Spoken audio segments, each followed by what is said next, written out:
Hey, tourpreneurs, it's Mitch Bach, and just a quick note before we begin today's episode. Tourpreneur is currently sponsored by Google. We're thankful for their support of our community, and we are offering with them a completely free course helping you unlock the power and potential of Google's Things to Do program, which is specifically helping tour operators add their tours to Google in new ways that gives you new exposure and more direct bookings. To learn more, go to tourpreneur.com/Google. And as always, show notes, more resources, links to our newsletter, our business coaching community, and so much more are available on tourpreneur.com. Now to the episode. Welcome to the Tourpreneur Podcast. Travel industry veteran Shane Whaley will take you on a journey with fellow tourpreneurs, sharing their tips, ideas, insights, and success stories to inspire you to make your tour business the best it can be. And now, here is your host, Shane Whaley. And welcome to Tourpreneur episode 110. Today we welcome onto the podcast Ralph Velasco. Ralph is the tourpreneur behind PhotoEnrichment Adventures and Alla Campagna.com.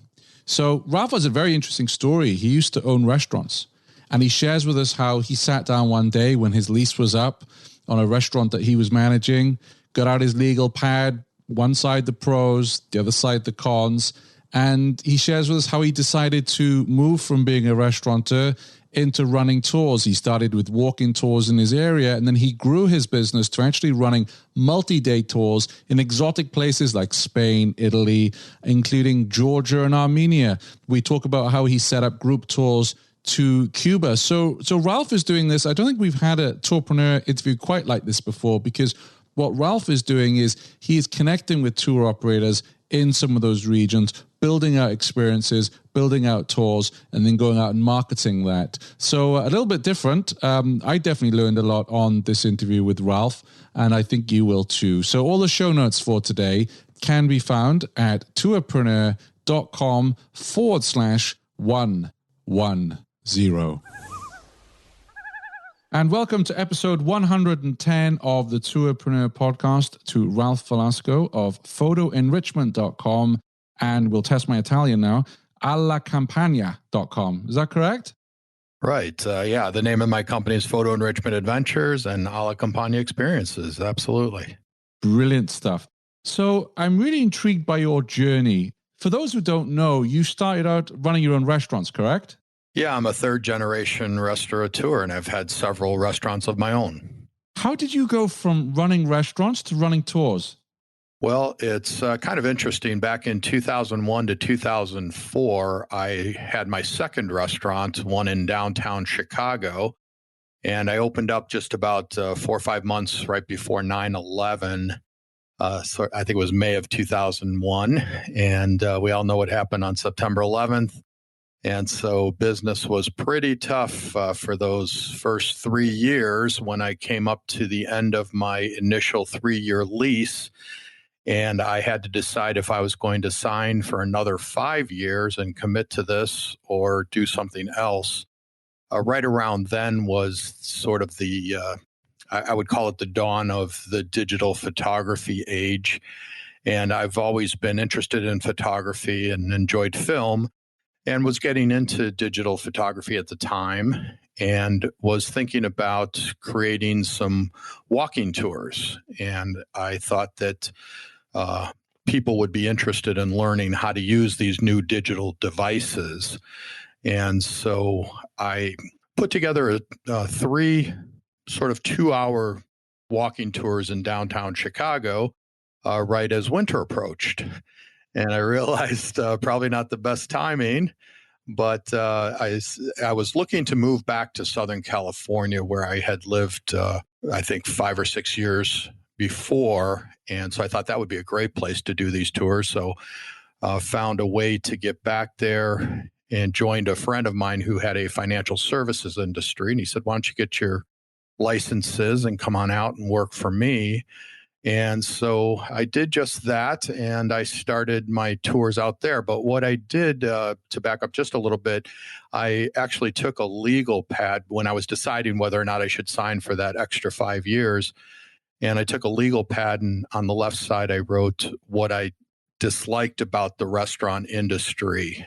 And that was having a very expensive retail space, having employees, selling something that people consumed and could potentially get sick on, liability issues, came home smelling like a French fry every night, and, a lot of other reasons. And on the other side, I wrote the opposite of those things. I said I wanted to work from wherever my laptop was, outdoors, have no employees, just work for myself, and take a shower before work, not after.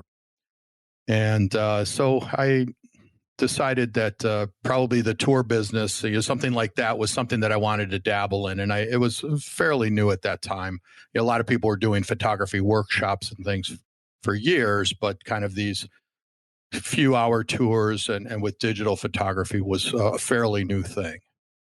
Yeah, I love what you're saying there, particularly the legal pad. And I think particularly for those tourpreneurs in waiting that might be thinking of getting into this. And, many of our guests, like the biggest decision they had to make was leaving their career and starting something new, or even just if it's a side hustle, it still takes time, and you do need to write down why you want to do something. And I was recently on a tour operator course with thetripschool.com, and it was how to start a tour business. And I love the first sentences that Mitch Batch actually said. He said, if you're in this to make a ton of money, I suggest you stop right now. If you're not in this because of a passion, then this probably isn't for you. And I knew that's why I was on a really good course, because of that honesty. But also it's true that the majority of us that are building tour businesses are not doing this because we have grand plans of being millionaires. It's because we might be sick of our current job or our business, and we have a passion that we want to work around. So I love that you did that with the legal pad, Ralph. Yeah, you remember those legal pads? Hey, I have one right in front of me, right here. I use them. All right. I use them. That's great. So talk us through that journey of starting Photo Enrichment Adventures. How exactly did that come about? How did you go from, wanting to run walking tours to running Photo Enrichment Adventures? Yeah, so I did make that, I made the decision to sell. I found a buyer, sold after 3 years, and they took over. Unfortunately, they were out of business in a year. But so I moved to California in 2005 to work for my friend, and I got my licenses and became a financial advisor. And in the meantime, I was creating these walking tours around Southern California, which eventually I had about 20 different itineraries. But they started out with just me sitting across the table from someone who was interested in learning how to use their new 1 megapixel digital camera. And so I had to hustle and learn how to use them myself in order to teach it. But like they say, all you have to do is be one step ahead of your students, I suppose. But no, I tried to learn as much as I could, and I spent a lot of time doing that. And so it was just, like I said, one-on-ones, maybe 2 hours. I was living on Balboa Island in Newport Beach, California. And they started doing walking. I'd take them out for walks around the area and show, give them examples and things like that. And that kind of grew into a half-day tour around the area. Then I did full-day tours where one I called San Diego by Train, where we would meet on the train in Irvine and take the train down to San Diego. I do a one-on-one with everyone because that was a small group. And then we'd walk around San Diego for 2 or 3 hours, and then we take the train back, and it was really nice. And it just grew. I ended up doing some overnight trips to Joshua Tree National Park and Death Valley National Park. And then I was looking for ways to get back to Chicago, my hometown. And so I said, well, why don't I put together some tours to Chicago, and I can bring people from Southern California, which is where I was kind of building my following, back to Chicago and maybe get a free trip out of it. And so I started doing that. And one of the ways that I built my following and got these original people onto my tours was teaching at the local city of Newport Beach, Saddleback College, the UC Irvine Extension Program, adult education and photography, because that was my niche. That was teaching travel photography.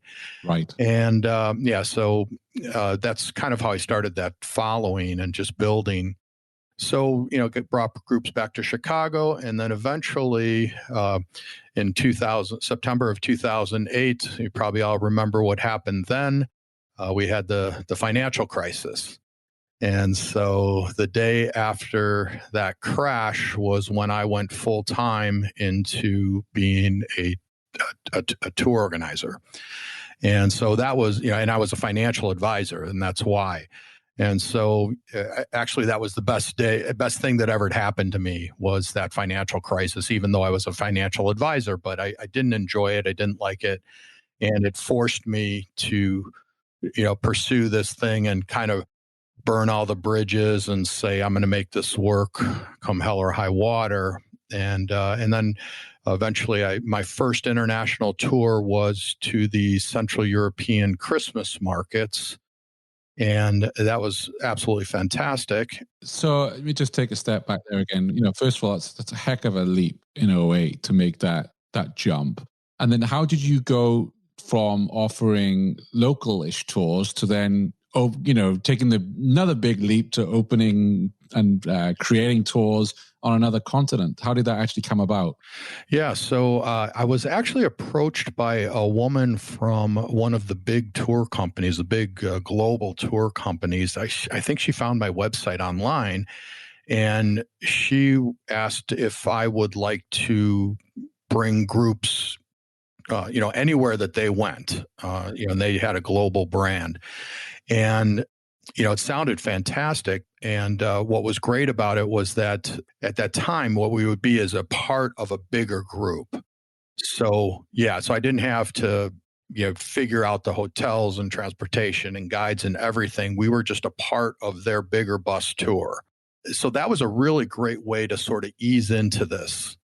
I put a group together. I got 6 people on that first trip. We had an absolute blast. But of course, now you're at the mercy of their schedule. And as photographers, we want to get out early before the crowds and in the best light. So I did that, I think, one other time on one of their river cruises on the Danube.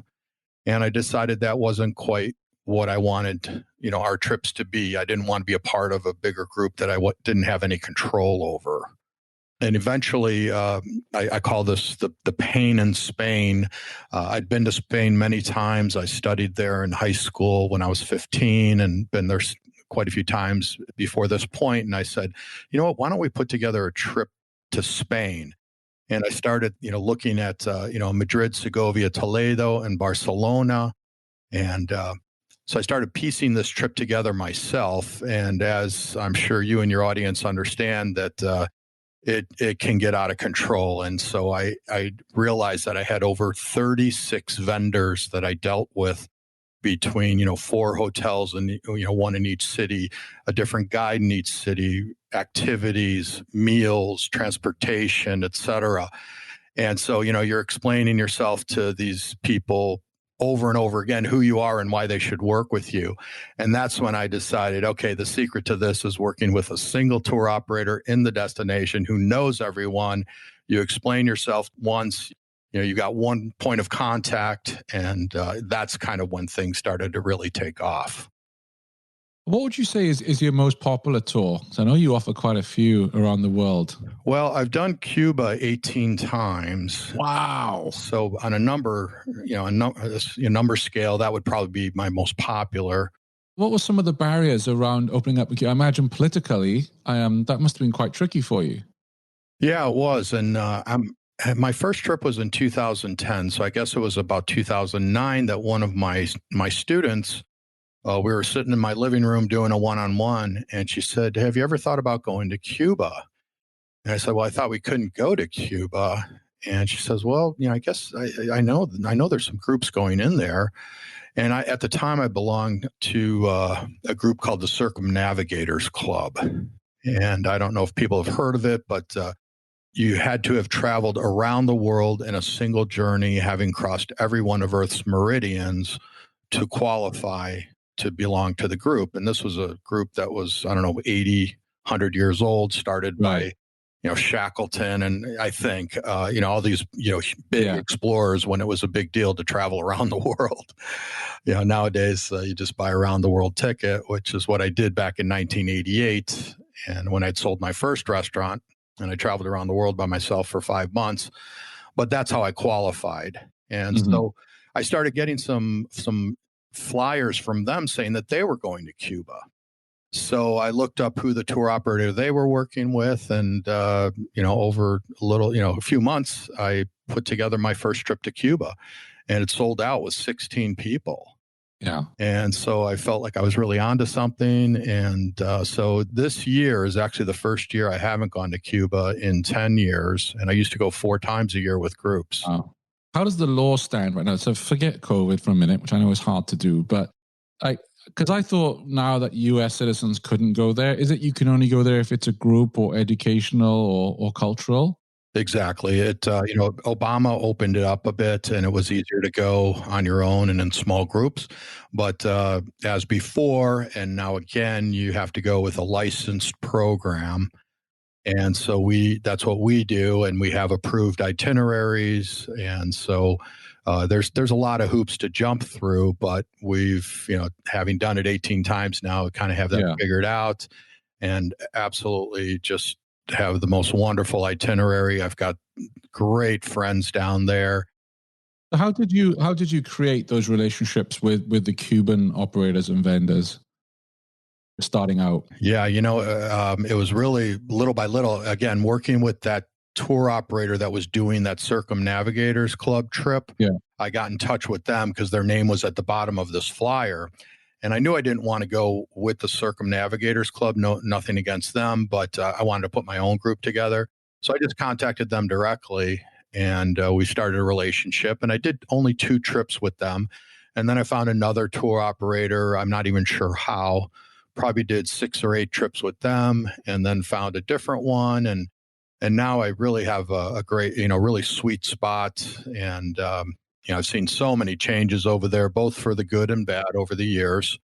But, I've got some of the best friends there. And as I'm sure a lot of your listeners will understand, there's nothing like walking into like a local bar or club where a band's playing and they just stop because they see you walk in, and they stop playing and they just put their instruments down, come and hug me. They clear tables for my group.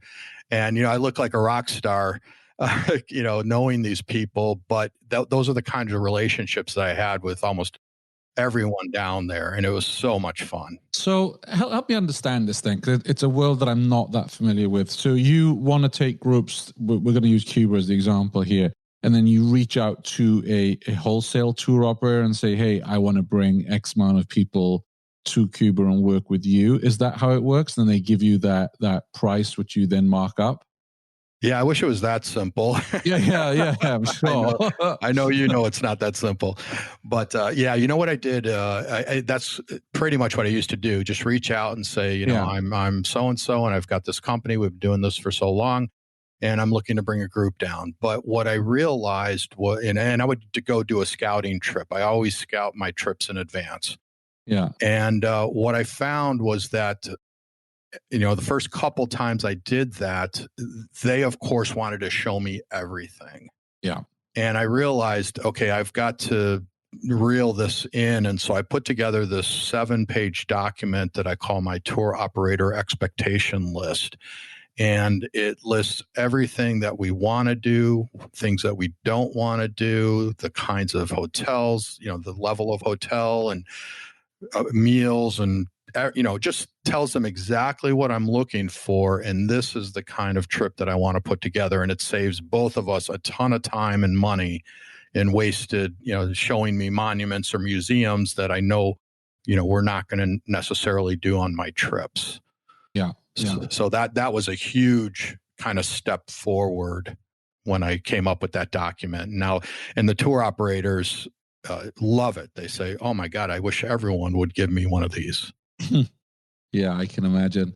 Great. And then, so let's say, for instance, talking through this journey again, you've got your tour operator set up. You think, yeah, I'm going to create this wonderful experience. How do you then go promoting it? So you say you had 16 people signed up for one of your Cuba trips. How do you market your experience? Yeah, back at that time, I really had a very small list. I can't imagine it was 500 people back then.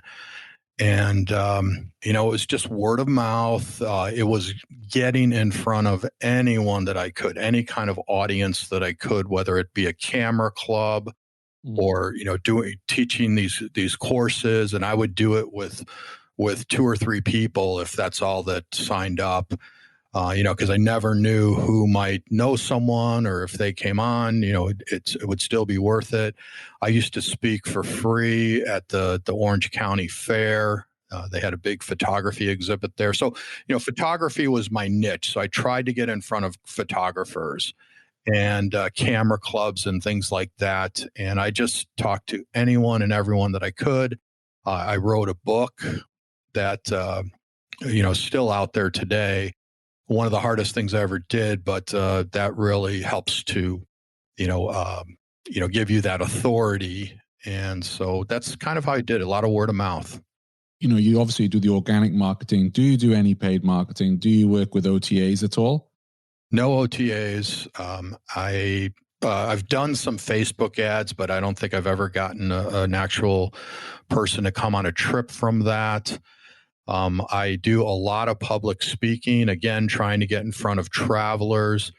My trips are a little different in that I don't call them, certainly not photo workshops, right.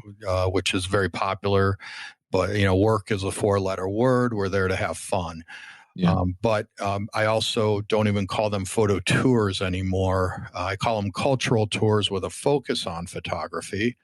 Nice. And so I was going for a more casual type of photographer, not the hardcore workshop photographer that wants, 14 days straight of 12 hours a day of photography. So I appeal to couples where one's interested in photography, the other one not necessarily. But the non-photographer is welcome to come with us, and they're going to have a blast on our photo walks because they're going to learn to see, and they're going to be in these places at the right time of day when there's lesser crowds, it's not as hot, better light. And so they absolutely love it as well. And my clients are just fantastic. And we have over a 42% repeat on our trips.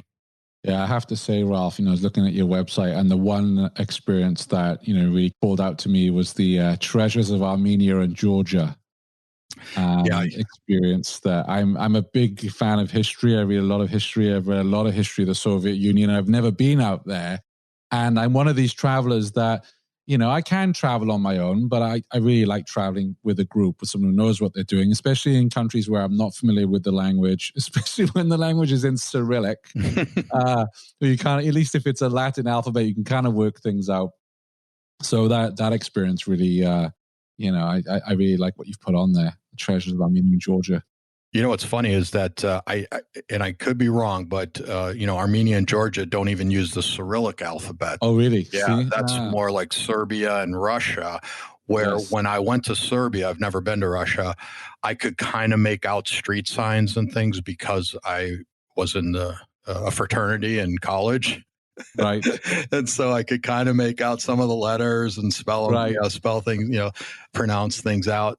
But Armenia and Georgia have completely different alphabets, kind of along the lines of Thai, and it's illegible to me. Yeah. Wow. So, that's the kind of thing when you're with a group, and, some people like to go on their own and work this out for themselves, and I respect that. But honestly, for me, I'd rather go safety in numbers and go with someone who knows what they're doing. Yeah, you can save a lot of time, a lot of money, and, it lets someone else make the mistakes for you, meaning the tour organizer like me, and then you just kind of come along for the ride. And people nowadays, a lot of people, they just don't have the time or inclination to put together a trip and to spend the time that's required to put together a great trip. And it's like, just tell me where to be when. Here's my money. Let me show up. And now that I've got a reputation, I've been doing this for 12 years plus full time now. My people just have an expectation of my tours, and they know that they're going to get a great experience. I'm going to introduce them to the most interesting people in the place, and they're going to love it. So it's really great. Did you know every weekday Shane curates the most interesting news articles in tours and activities and sends them out in a snappy daily digest? Grab your copy of the Tourpreneur Daily Briefing at www.tourpreneur.com. What's the difference between PhotoEnrichment Adventures and Alla Campagna? Alla Campagna Experiences is something that I just created about a year and a half ago. And it was at the combination of the request of some of my clients who were looking for shorter, closer to home, meaning the U.S., trips that were less moving around and less about photography. Right. And having done this full time now for 12 years, I'm location independent, meaning I don't have a home. I live on the road. I am getting tired, or I was getting tired, and I'm sure a lot of your listeners can relate. So no home, moving around every 2 to 4 nights, dragging a bag around. So what I wanted to do was put together trips to that were concentrated around a single region, meaning the Mediterranean, which is one of my favorite regions in the world. And right now we have trips to Spain, Portugal, France, and Italy. And I just love that culture. My nationality is Spanish and Italian. And so what we're doing is staying at incredible properties like private castles, agriturismos, wine estates, beautiful boutique hotels where the property itself is a destination. And so people may not even want to leave the hotel. We're in France's Dordogne, we're staying at a 270-acre property. It's a private castle from the 11th century. It's like a museum. And it's absolutely stunning. But of course, we're going to do day trips, but we're going to do like a hub and spoke. So we'll stay 7 nights at the castle and then just visit the nearby villages, which are, 30 to 60-minute drive away. Instead of, I'm kind of moving away from the more countrywide or region-wide trips. Like my Morocco trip was, let's see a big portion of Morocco in 14 days. But, sometimes you're in the saddle for 8-9 hours. And, to be honest, I think I was ahead of where I think travel's going because of COVID. And it's not like I had any insight. This was just luck. But, being more outdoor activities, not sitting in group vehicles for 8-9 hours a day, and just great locals experiences, trying to avoid the big capital cities, things like that. So I'm really excited about this brand. And my first trip sold out to France. France's magical Dordogne sold out in 6 days. And that was really only released to 80 of my sort of short list clients. And so really excited about that and about the future for this brand. And it was actually named after my mother, whose maiden name is Campagna. And for those who know anything about Italian, Campagna is a region of Italy, but it also means countryside. And so Alla Campagna means to the countryside. Yes. Have you thought about moving out there full time? Absolutely. Absolutely. And that's another big thing, is that I was kind of planning ahead. I've always wanted to live in Europe, and just never have figured it out.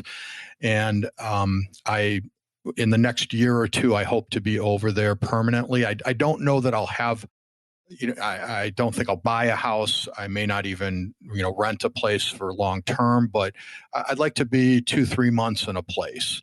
Yeah. And then move to the next, and then kind of figure out. And then eventually over time, I'll figure out where I'd like to be permanently. And then I'll, rent for longer term and perhaps buy eventually. Yes. Now, I have a very good friend of mine who's doing something similar. She's spending 3 months in different cities in Europe, staying in an Airbnb or renting somewhere and just experiencing Europe because she lives in Asia. And I will say I'm pretty jealous. It's like, sounds like a good lifestyle to me. I should ask you that, how are you continuing to adapt to the challenges of the COVID pandemic?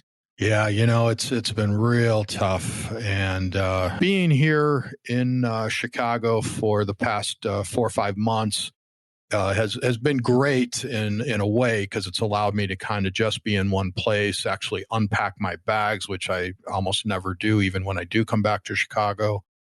I've gotten a lot of projects done that I've been wanting to do and haven't had time. So, yeah, and in terms of future bookings, I guess you had tours booked in for this year that you've had to cancel?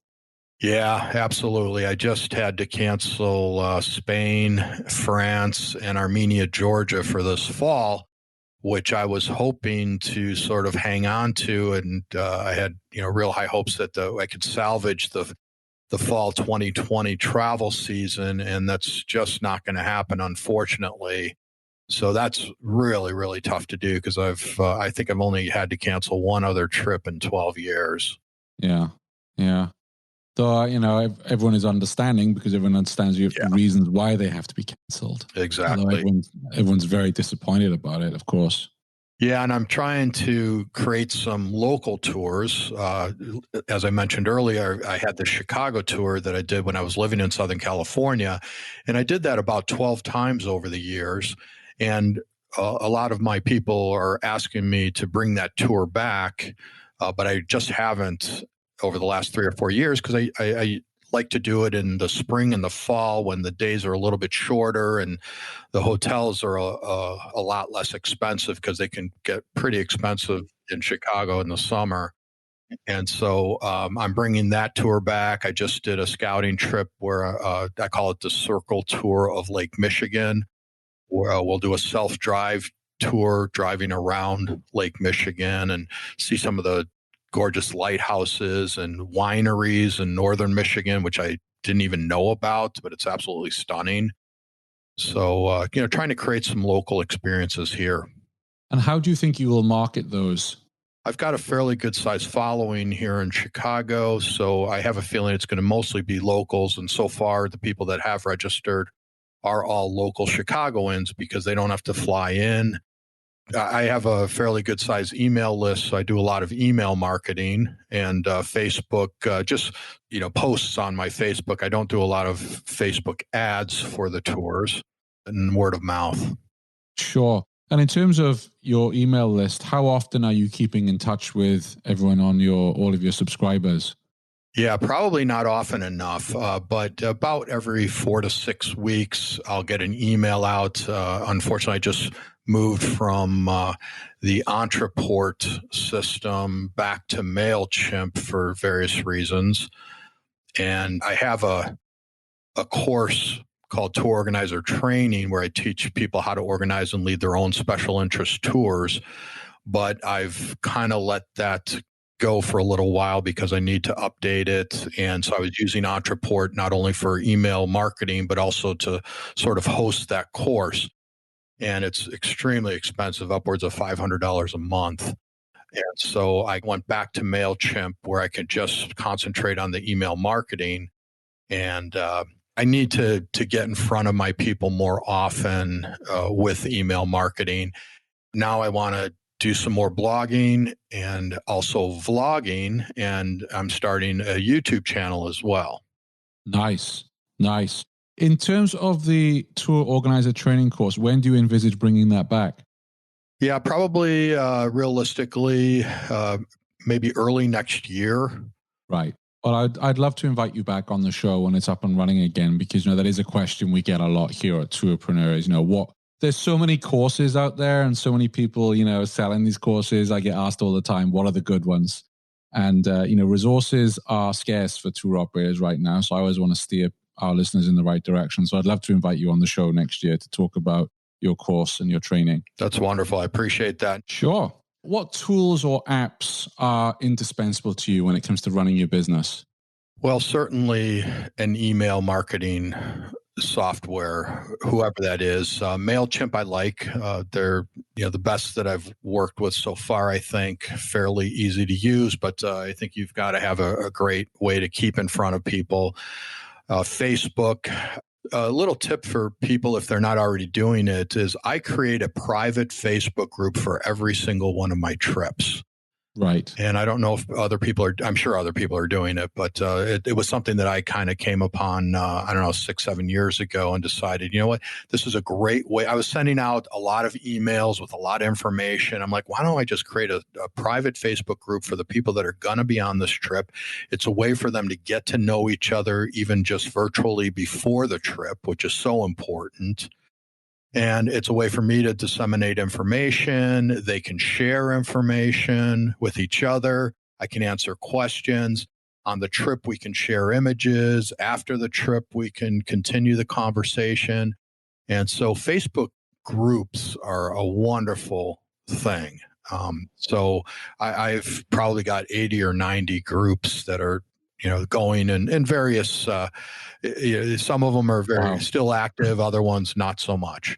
I just manage one Facebook group, and that takes a lion's share of my day. Yeah. So I admire you running that many groups, Ralph. Yeah, a lot of them, 90% of them aren't that active, but it's a lot of work.